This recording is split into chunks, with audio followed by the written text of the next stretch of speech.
سلام زبان آموزان و دوستان عزیز، در این ویدیو میخواستم که برای شما یک تا ساختار زبان انگلیسی بمانم و تا که شما زبان انگلیسی رو با راحتی از خود کنید.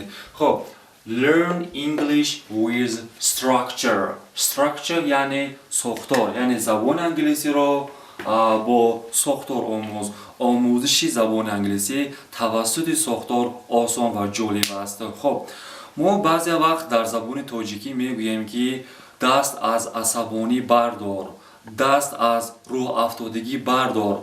برای گفتن چنین جمله ها، برای گفتن چنین عباره ها ما از ساختار stop being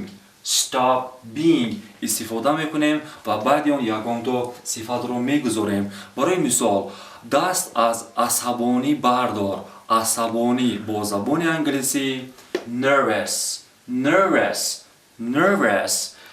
Stop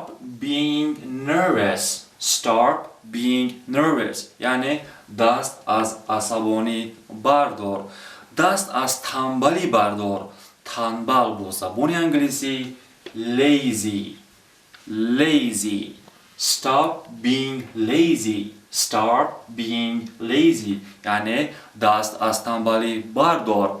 خب sad غمگین.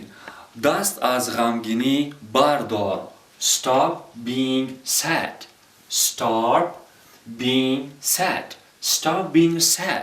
خب crazy دیوانه.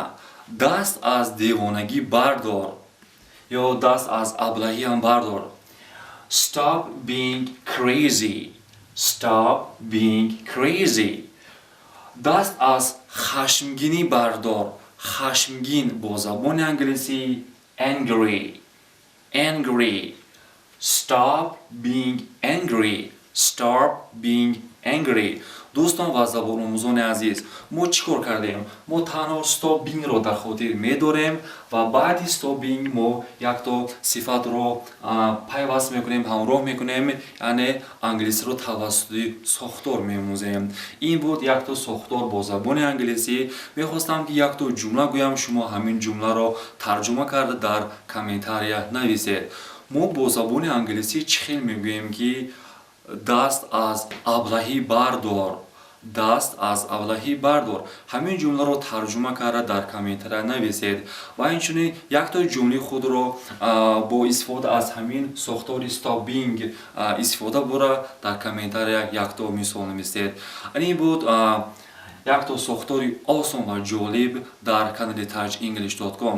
اگر آموزش زبان انگلیسی توسط ساختار برای شما آسان و خوب باشد، در کامنتار فکر و عقیده خود را نویسید دوستان عزیز. و اگر این ویدیو برای شما پسند آمده باشد، با یار رفیقانتان فرستانید و آنها هم زباندان گردند، چون که میگویند که زباندانی جهاندانی. تا درس آینده خود را احتیاط کنید. در پناه خدا باشید. بای.